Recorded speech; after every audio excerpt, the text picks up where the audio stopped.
इस वीडियो में हम इकोनॉमिक सर्वे के चैप्टर 2 कृषि और संबंधित क्षेत्र के एमसीक्यू देखेंगे। पहला क्वेश्चन है जीएसवीए प्रचलित मूल्यों पर कृषि का कितना है। इससे पहले वाले वीडियो में हमने देखा था कि कृषि का योगदान स्थिर कीमतों पर 28.85 है और वही प्रचलित कीमतों पर 30 हो जाता है। उद्योग का योगदान 26 है स्थिर कीमतों पर, जो कि प्रचलित कीमतों पर 24 हो जाता है। सेवा क्षेत्र का योगदान 44.81% है स्थिर कीमतों पर, जो कि 45 हो जाता है प्रचलित कीमतों पर। तो इस क्वेश्चन का आंसर हो जाएगा जीएसवीए कृषि क्षेत्र का प्रचलित मूल्यों पर 30.23% है। अगला क्वेश्चन है राजस्थान का कुल प्रतिवेदित क्षेत्रफल कितना है और वानिकी क्षेत्र कितना है। भू उपयोग के आंकड़े आए थे 2019-20 में, जिसके अनुसार अपना कुल क्षेत्रफल 342 लाख हेक्टेयर है। इसको 342 किलोमीटर स्क्वायर से भी याद कर सकते हैं। इस कुल क्षेत्रफल को उप क्षेत्रों में विभाजित किया जाए तो सबसे ज्यादा शुद्ध बोया गया क्षेत्रफल का परसेंटेज है 52, बंजर भूमि 10%, वानिकी 8%, उसर जो अनउर्वर भूमि होती है वो है 6.92%। क्वेश्चन में पूछा था कि वानिकी का कितना प्रतिशत है, तो आंसर हो जाएगा 8.08%।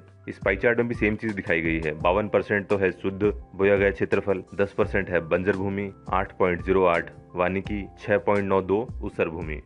अगला क्वेश्चन है कृषि गणना 2015-16 के अनुसार कुल प्रचलित भूमि जोतों की संख्या कितनी है, कुल महिला प्रचलित भूमि जोतों की संख्या कितनी है, औसत आकार कितना है। तो जो आंकड़े आए थे 2015-16 के अंदर, उसमें बताया गया था कि 2010-11 के अंदर 68.88 लाख भूमि जोतें थी, जो कि बाद में 76 लाख हो गई हैं। तो पहला आंकड़ा तो हो गया 68 से 76 लाख भूमि जोतों की संख्या है। इसमें वृद्धि दिख रही है 11% की। आकार के हिसाब से इसको 4 भागों में डिवाइड कर रखा है, सीमांत, लघु, अर्ध मध्यम, मध्यम और बड़ा आकार। बड़े आकार के जो खेत होते हैं वो जब एक पिता अपने बच्चों को देता है तो छोटे आकार के हो जाते हैं। इसका मतलब यह है कि बड़े आकार के जोतों की संख्या में कमी आएगी और छोटे आकार की जो जोतें हैं उनकी संख्या में वृद्धि होगी। इसमें यही लिख रखा है, बड़े आकार की भू जोतों की संख्या में 11.14% की कमी दर्ज की गई है। इसके अलावा कुल जोतों का क्षेत्रफल पहले 211 लाख हेक्टेयर था, जो बाद में घटकर 208 लाख हेक्टेयर हो गया है, यानी कुल क्षेत्रफल में 1.24% की कमी आई है। अगर भूमि जोतों का औसत आकार देखा जाए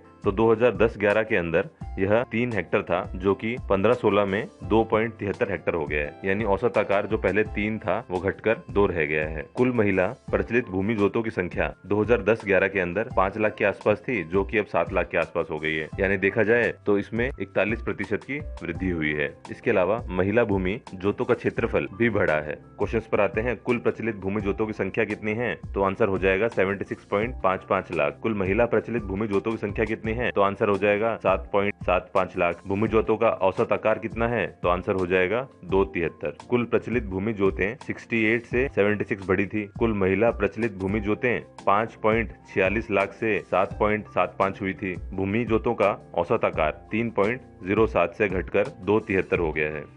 अगला क्वेश्चन है वार्षिक वर्षा के बारे में। राज्य में मानसून पहुंचने की सामान्य तिथि 15 जून है। 2021 में यह 3 दिन देरी से 18 जून को पहुंचा था। 1 जून से 30 सितंबर पिछले साल 485 मिलीमीटर वर्षा दर्ज हुई थी, जो कि सामान्य वर्षा 414 से 17% अधिक थी। अधिकांश जिलों में सामान्य से अधिक वर्षा या सामान्य वर्षा हुई थी, जबकि गंगानगर और सिरोही जिलों में सामान्य से कम वर्षा दर्ज की गई थी। क्वेश्चन था कि इस समयावधि में वार्षिक वर्षा कितनी दर्ज की गई, तो आंसर हो जाएगा 485 मिलीमीटर। अगला क्वेश्चन है खाद्यान्न के कुल उत्पादन के बारे में। 21-22 के अंदर कुल उत्पादन 225 लाख मीट्रिक टन होने की संभावना है, जो कि पिछले वर्ष 269 की तुलना में 16% की कमी है। तो इसमें क्वेश्चन पूछा गया है, तो इस क्वेश्चन में पूछा गया है कि कुल उत्पादन कितने होने की संभावना है, तो आंसर हो जाएगा 225 लाख मीट्रिक टन। पिछले वर्ष के आंकड़े भी याद रखने हैं, 269 से कमी हुई है। अगला क्वेश्चन फसल के उत्पादन के बारे में है। बाजरा, राई, सरसों, पोषक अनाज, कुल तिलहन, कुल दलहन और चना, इन सब के अंदर राजस्थान का प्रथम स्थान है। मूंगफली के अंदर राजस्थान का द्वितीय स्थान है और सोयाबीन के अंदर राजस्थान का तृतीय स्थान है। जिसमें द्वितीय और तृतीय स्थान है वह याद रखना जरूरी है। सोयाबीन को 3 से याद कर सकते हैं, तीसरा स्थान है, मूंगफली का दूसरा स्थान है। क्वेश्चन बोल रहा है कि बाजरा, सरसों, चने के उत्पादन में प्रथम स्थान पर रहा है, सही बात है।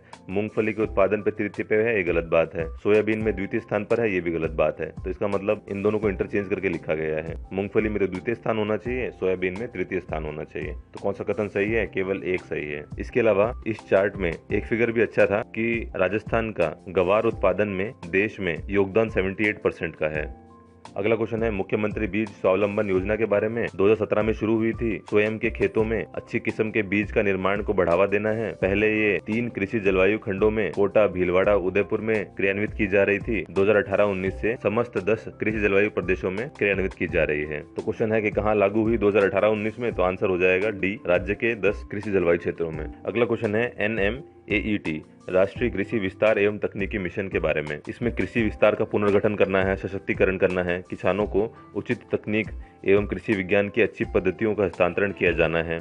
इसमें केंद्र का अंश है 60, राज्य का अंश है 40। इसमें 4 उप मिशन भी हैं। क्वेश्चन पूछ रहा है कि राज्य सरकार का हिस्सा कितना है, तो आंसर हो जाएगा 40%। अगला क्वेश्चन प्रधानमंत्री फसल बीमा योजना के बारे में है। यह योजना 2016 में प्रारंभ की गई थी। इसमें खरीफ की फसल पर 2%, रबी पे 1.5% और बागवानी फसलों पर 5% प्रीमियम लेकर फसल का बीमा किया जाता है। क्वेश्चन में पूछ रहा है 2016 में प्रारंभ हुई थी, बात सही है। खरीफ में 2%, रबी में 1.5% और बागवानी में 5%, ये बात भी सही है। तो इसमें अंदर दोनों के दोनों कथन सही हैं। अगला क्वेश्चन है NMSA राष्ट्रीय टिकाऊ खेती मिशन के 4 सब मिशन है, उसमें से कौन सा नहीं है? इन चारों में से कोई एक नहीं होगा। तो पहले तो ये जो मिशन है, ये जो योजना है, ये केंद्र सरकार की है। 60-40 का रेशियो है। इसके अंदर जो 4 सब मिशन है वो है वर्षा आधारित क्षेत्र विकास, मृदा स्वास्थ्य प्रबंधन, मृदा स्वास्थ्य कार्ड, परंपरागत कृषि विकास योजना, इसके अलावा कृषि वानिकी पर उप मिशन। यह मिशन 2017-18 में प्रारंभ किया गया था। तो इसका आंसर हो जाएगा ऑप्शन नंबर डी, कृषि विस्तार पर उप मिशन नहीं है, कृषि वानिकी पर उप मिशन है। अगला question zero budget natural farming के ऊपर है। 2019-20 के बजट के अंदर खेती में जान तो सशक्त किसान की सोच के साथ में ZBNF zero budget natural farming शुरू की गई थी। उस टाइम पे यह 3 जिलों में टोंक, सिरोही, बांसवाड़ा में पायलट प्रोजेक्ट के रूप में शुरू की गई थी। 2020-21 के दौरान इसे 15 जिलों में क्रियान्वित करने का लक्ष्य रखा गया है। इसमें किसानों को 2 दिवस का प्रशिक्षण दिया जाता है ताकि वह आत्मनिर्भर बन सके और कृषि उत्पादन रसायन मुक्त बन सके। क्वेश्चन है कि 2020-21 के दौरान कितने जिलों में चालू किया गया, तो इसका आंसर हो जाएगा ऑप्शन नंबर बी, 15। राष्ट्रीय बागवानी मिशन के बारे में है तो यह राज्य के चयनित 24 जिलों में विभिन्न उद्यानिकी फसलें जैसे फल, मसाला, फूल, उन सबका क्षेत्रफल, उत्पादन, उत्पादकता में वृद्धि करना है। क्वेश्चन है कि कितने जिलों में संचालित किया जा रहा है, आंसर हो जाएगा सी, 24 जिलों में। अगला क्वेश्चन राजीव गांधी कृषक साथी योजना के बारे में है। इसमें कृषि विपणन सहित कृषि कार्य के दौरान दुर्घटना होने पर कृषक या खेतीहर मजदूर या हम्मालों को वित्तीय सहायता प्रदान की जाती है। मृत्यु होने पर 2 लाख की सहायता राशि दी जाती है। तो क्वेश्चन पूछ रहा था कि मृत्यु होने पर कृषक को कितनी सहायता दी जाएगी, तो आंसर हो जाएगा बी, 2 लाख रुपए। अगला क्वेश्चन महात्मा ज्योतिबा फूले मंडी श्रमिक कल्याण योजना 2015 के संदर्भ में है। इसमें पितृत्व अवकाश 15 दिन का मिलता है, यह बात सही है। चिकित्सा सहायता 20,000 रुपए की मिलती है, बात भी सही है। विवाह के लिए सहायता 50,000 रुपए की मिलती है, बात सही है। चौथा ऑप्शन गलत है। मेधावी छात्र पुरस्कार योजना में अगर छात्र छात्रा 60% से अधिक अंक प्राप्त करते हैं तो छात्रवृत्ति दी जाती है। तो क्वेश्चन गलत पूछ रहा था, तो ऑप्शन नंबर डी हो जाएगा। अगला है इंपॉर्टेंट क्वेश्चन है राजस्थान कृषि प्रसंस्करण, कृषि व्यवसाय, कृषि निर्यात प्रोत्साहन नीति 2019 कब जारी की गई थी? इसका आंसर है 17 दिसंबर 2019, यानी ऑप्शन नंबर बी। अगला क्वेश्चन कृषक कल्याण कोष के बारे में है। 16 दिसंबर 2019 को इस कोष का गठन किया गया था। 1000 करोड़ रुपए प्रस्तावित थे। इस बजट में बोल दिया गया है कि यह 2000 करोड़ का हो जाएगा। इसमें कृषि उपज के उचित मूल्यों के लिए किसान कल्याण से जुड़ी अन्य गतिविधियों के लिए बढ़ावा दिया जाएगा। क्वेश्चन था कि इसका गठन कब किया गया, तो आंसर हो जाएगा 16 दिसंबर 2019, ऑप्शन नंबर डी। क्वेश्चन है कि मध्यम सिंचाई परियोजना के बारे में कौन सा कथन सही नहीं है? गागरोन झालावाड़ में है, हथियादेह बारा में है, गद्दड़ा बूंदी में है, तकली कोटा में है, लेकिन जो लहासी है वो बारा में है, वो कोटा में नहीं है। तो ऑप्शन नंबर बी गलत है। अगला क्वेश्चन है परवन बहुउद्देशीय सिंचाई परियोजना किन जिलों में सिंचाई सुविधा प्रदान करती है? यह झालावाड़ के निकट परवन नदी पर है। झालावाड़, बारा और कोटा के अंदर सिंचाई सुविधा प्रदान करती है। इस परियोजना को 2023-24 तक पूर्ण किया जाना प्रस्तावित है। तो इस क्वेश्चन का आंसर हो जाएगा झालावाड़, बारा और कोटा, ऑप्शन नंबर ए। अगला क्वेश्चन पूछ रहा है कि फव्वारा सिंचाई व्यवस्था कौन सी परियोजना में है? तो आंसर हो जाएगा नर्मदा कैनाल प्रोजेक्ट में। इसकी राजस्थान में लंबाई 74 किलोमीटर है। नर्मदा नहर से गुजरात से राजस्थान तक आ रही है कोई नहर, तो उसका पानी वेस्ट ना किया जाए, इसलिए वहां पर फव्वारा सिंचाई व्यवस्था अनिवार्य की गई है। अगला क्वेश्चन है नवनेरा बैराज परियोजना किस जिले में है? तो आंसर हो जाएगा कोटा के अंदर है। यह ERCP का एक भाग है, पूर्वी राजस्थान नहर परियोजना। अगला क्वेश्चन है राजस्थान जल क्षेत्र आजीविका सुधार परियोजना किस संस्था द्वारा वित्त पोषित है? तो इसका आंसर हो जाएगा ऑप्शन नंबर डी, जीका या जाइका। इसकी अनुमानित लागत 2300 करोड़ है। इसमें 2 चरण हैं, प्रथम और द्वितीय। यह परियोजना 2017 से प्रभावी है और मार्च 2025 तक पूर्ण होने का लक्ष्य है। अगला क्वेश्चन है, इंदिरा गांधी नहर परियोजना के तहत कितने लाख हेक्टेयर में सिंचाई सुविधा उपलब्ध करवाई जा रही है? पश्चिमी राजस्थान की जीवन रेखा के रूप में जाना जाता है इंदिरा गांधी नहर को। 2005 में नहर का कार्य पूर्ण कर 16 लाख हेक्टेयर सिंचित क्षेत्र में सिंचाई सुविधा उपलब्ध करवाई जाती है। प्रथम चरण में 5 लाख हेक्टेयर, द्वितीय चरण के अंदर 10 लाख हेक्टेयर। तो इस क्वेश्चन का आंसर हो जाएगा option number C, 16 lakh hectare क्षेत्र में इंदिरा गांधी नहर परियोजना सिंचाई सुविधा उपलब्ध करवाती है।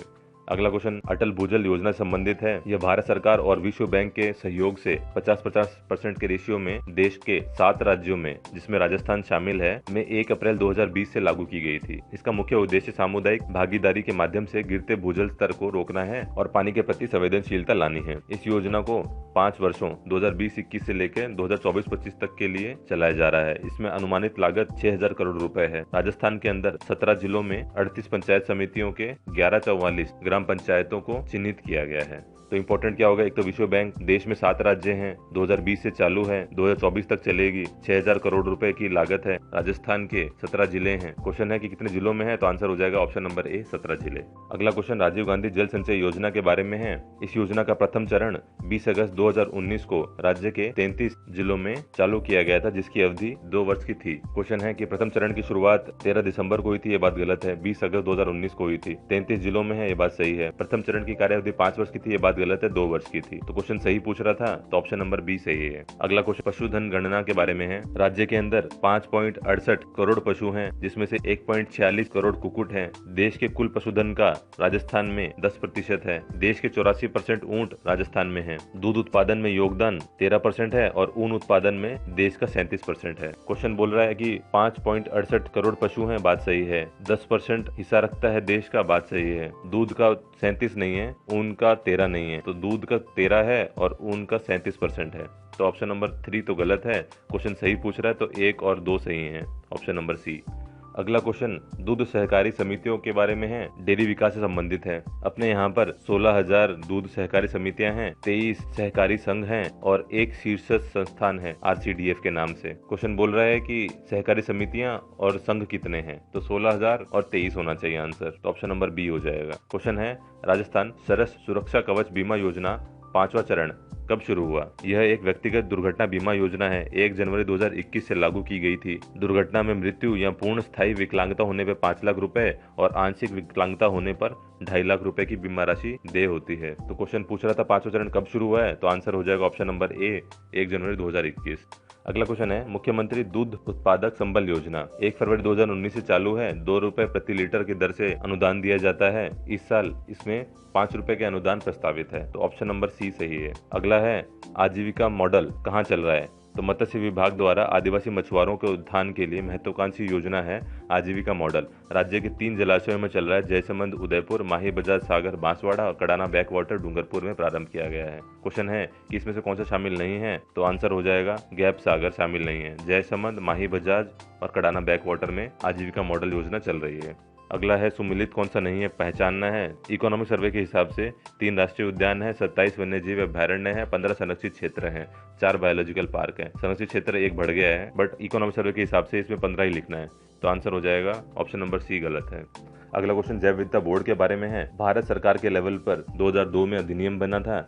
राजस्थान ने 2010 में अधिसूचित किया था। उस टाइम पे 14 सितंबर 2010 को जैव विविधता बोर्ड का गठन किया गया था। अगला क्वेश्चन सहकारिता क्षेत्र के बारे में है। हमारे यहाँ पर 29 केंद्र सहकारी बैंक हैं, 23 दूध संघ हैं, 38 थोक भंडार हैं, 36 प्राथमिक भूमि विकास बैंक लैंड डेवलपमेंट बैंक है। इसके अलावा 7094 प्राथमिक कृषि शाख सहकारी समितियां हैं, 274 फल सब्जी विपणन समितियां हैं। क्वेश्चन पूछ रहा था कौन सा सुमिलित नहीं है, तो आंसर हो जाएगा ए, केंद्र सहकारी बैंक 21 नहीं है, 29 है। अगला है स्वरोजगार क्रेडिट कार्ड योजना के बारे में कितने रुपए का अनुदान मिलता है, तो आंसर हो जाएगा 50,000 रुपए का 5 सालों के लिए स्वरोजगार क्रेडिट कार्ड योजना में ऋण मिलता है, आंसर नंबर बी। इसी के साथ ये वीडियो कंप्लीट होता है। मिलते हैं अगले वीडियो में।